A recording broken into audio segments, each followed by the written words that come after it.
Halo, apa kabar semuanya? Kembali dengan Putu Reza dan langsung aja ini dia Samsung Galaxy Z Flip 4. Handphone lipat terbaru ya Samsung dengan begitu banyak peningkatan. Sebagian kelihatan besar, tapi sebagian juga kelihatan minor. Tapi tetap secara keseluruhan menurut saya ini adalah handphone yang bagus sekali. Tapi sebagus-bagusnya handphone ini kira-kira cocoknya buat dipakai apa aja sih?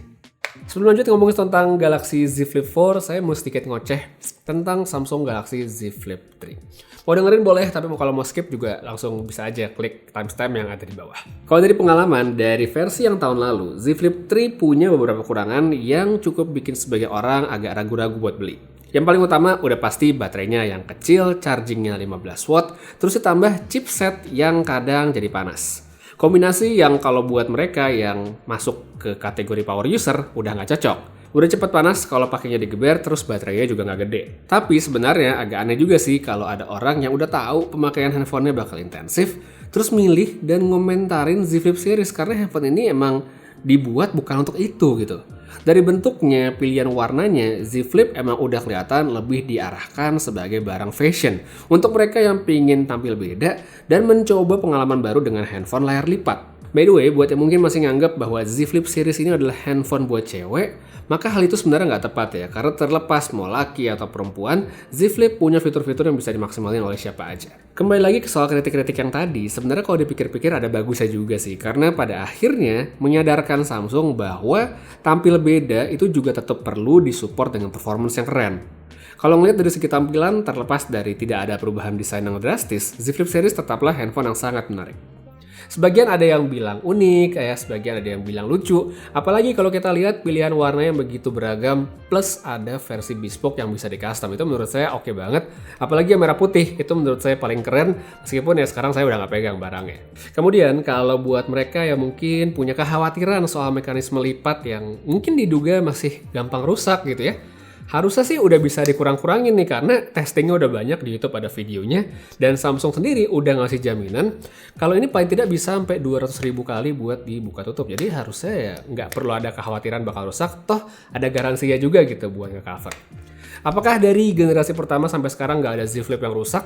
Ya ada pastinya, tapi persentasenya juga kecil banget. Jadi ya sekalipun ada nggak perlu dibikin khawatir. So ya apapun jenis pemakaiannya, entah cuma buat dibuka tutup biasa atau mungkin buat mereka yang pakai setengah kayak begini, harusnya sih nggak bakal jadi masalah. By the way, kita sedikit ngomongin soal mode setengah lipat nih ya, yang kayak begini. Sebenarnya saya suka banget dengan mode kayak sekarang karena jenis pemakaiannya tuh banyak. Nggak cuma soal kamera yang maksimal banget, nanti buat bikin konten bakal saya omongin di belakang. Tapi ini tuh juga enak banget untuk dipakai video call atau nonton. Emang sih kalau nonton menurut saya tetap enakan dibuka gitu kayak karena layar lebih lebar. Cuma kali aja sekali-kali kita lagi males gitu pegang handphone kan enak tinggal dilipat setengah taruh di meja, beres. Kita bisa langsung nonton dengan nyaman nggak pakai tripod atau apapun. Next saya lanjut ngebahas bagian yang jelas paling meningkat di handphone ini udah pasti dari segi jeroannya. Kabar baik dari segi chipset karena Samsung di sini menggunakan Snapdragon 8 Plus Gen 1 RAM 8GB yang bisa ditambah up to 8GB lagi dengan fitur RAM Plus dan punya kapasitas internal mulai dari 128GB seperti unit TV saya sekarang. Selain chipset, baterai juga nambah cukup banyak nih, dari 3300 jadi 3700. Tetap tergolong kecil ya, emang nggak sampai 4 atau bahkan 5000, cuma balik lagi karena memang tidak dirancang sebagai handphone untuk aktivitas yang berat seperti gaming.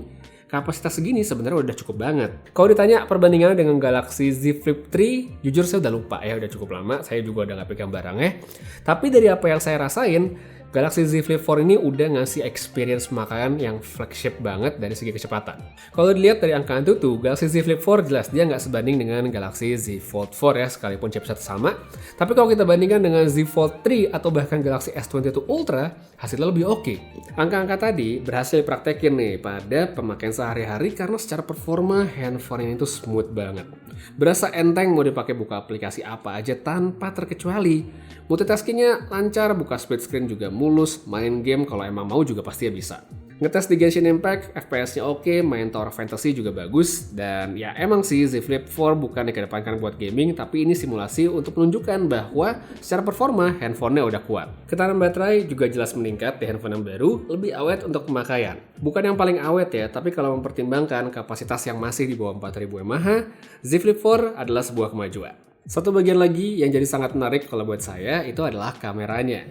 Bukan menarik dari segi specs, tapi menarik dari segi experience. Saya nggak bilang spek saya kurang bagus, karena menurut saya kamera masih oke, meskipun secara megapiksel masih sama, tapi dia hadir dengan improvement pada ukuran sensor yang lebih besar, yaitu 1,8 nanomikron. Nah, hal itu bikin Z Flip 4 punya hasil yang lebih baik, dan itu berkat sensor serta image processing dari chipset yang baru ini. Tapi satu hal yang pasti lebih dan selalu menjadi pembeda antara Z Flip series dengan handphone konvensional pada umumnya udah pasti adalah metode lipatnya itu sendiri, karena pada akhirnya memberikan user akses ke berbagai macam fungsi serta angle. Yang paling sederhana deh, atau yang tadi saya sempat juga mention, handphone itu enak banget untuk dipakai video call atau online meeting. Nggak perlu stand, nggak perlu tripod, tinggal lipat setengah, udah kita bisa atur angle-nya sesuka hati, yang dapat yang enak udah gampang banget. Pola yang sama juga bisa kita pakai di tempat lain ketika misalnya kita mau bikin konten. Mau pakai kamera depan? Oke, bisa. Tapi mau pakai kamera belakang untuk kualitas yang lebih bagus, itu juga bisa banget. Untuk pakai kamera utama, triknya sebenarnya sih ya mirip dengan Z Flip 3 dan bisa diakses dengan dua cara. Cara yang standar kita bisa dengan buka aplikasi kamera, habis itu pencet tombol yang di pojok kanan atas ini untuk nyalain layar luar di cover screen-nya kayak sekarang. Sedangkan ada cara satu lagi yang menurut saya lebih gampang, tanpa perlu kita ngebuka handphone, yaitu tinggal tekan tombol power 2 kali dan kamera tuh bakal otomatis kebuka kayak gini. Oh ya, untuk pakai yang cara kedua, ini juga menurut saya lebih efisien pada daya karena layar dalamnya itu nggak bakal nyala, beda sama yang cara pertama tadi. Setelah kamera aktif kayak sekarang, Samsung Galaxy Z Flip 4 ini menambahkan satu opsi yang menurut saya kepake banget. Ini menurut saya kenapa nggak kepikiran dari tahun lalu gitu, yaitu adalah tap 2 kali untuk nampilin preview dalam rasio yang diinginkan. Jadi misal mau ngambil foto ya oke, mau video 16:9 untuk vertikal juga pasti lancar. Swipe kiri ke kanan itu adalah untuk ganti pilihannya dari foto, video, atau pakai mode portrait. Sedangkan untuk swipe atas bawah itu kita bisa ganti lensanya. Menurut saya ini enak banget. Dalam prakteknya kira-kira yang kayak gitu bisa buat apa aja sih? Sebenarnya bisa buat banyak. Kayak misalnya foto ini, ya waktu itu kan saya pernah ke Unpack. Saya ngelipat Z Flip 4 sekitar 60 derajat, terus saya taruh di jalan, habis itu saya aktifin kamera dengan gestur tangan Samsung. Angle-nya dapet, kualitasnya juga dapet. Coba kalau saya foto itu pakai handphone konvensional biasa, mesti udah ngarahin dari bawah dan bagusnya mesti difotoin orang supaya bisa dapat angle seperti tadi. Selain buat foto-foto, mode preview layar kayak gini yang kecil gitu, juga menurut saya paling jelas kegunaannya adalah untuk ngebantu kita bikin konten. Oke, jadi ini Z Fold 4 udah pakai casing yang baru. Yang saya suka banget di casing yang ini tuh dia bagian back covernya yang ini itu bisa copot.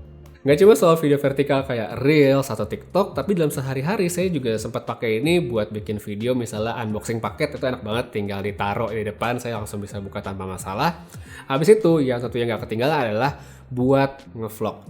Jadi saya bisa tetap dapetin kualitas terbaik dengan kamera utama, bisa ngatur framing kalau buat ngevlog ya tanpa kelihatan banget kayak lagi megang handphone. Jadi buat yang mungkin agak awkward megang handphone di jalan ya buat ngevlog gitu, megangnya begini itu akan lebih nyaman kalau menurut saya. Oke, jadi ini lagi ngerekam pakai Z Flip di cover screen. Nah, ini behind the scene-nya direkaman pakai Z Fold 4. Terima kasih kepada Wasa ya, selebgram kita. Jadi kita kalau jalan ini asik banget karena nggak kayak kelihatan lagi pakai kamera. Enak banget buat ngerekam tuh. Wasa lagi mundur-mundur. Ya, jadi gitu sedikit untuk sampelnya pakai Z Flip 4. Thank you banget udah nonton. Untuk video low light ini bisa saya kasih sampelnya di dalam ruangan seperti ini. Lihat ini hasil dari kamera utama atau kamera belakang. Udah oke banget sih kalau menurut saya hasilnya. Lihat detail-detailnya dengan baik, warnanya juga oke ya di sini. Ya, habis ini saya coba pindah ke bawah untuk cobain kamera depan. Jadi ini dia hasil perekaman video menggunakan Galaxy Z Flip 4 pada kondisi low light menggunakan kamera depannya. Bisa lihat seperti ini ya.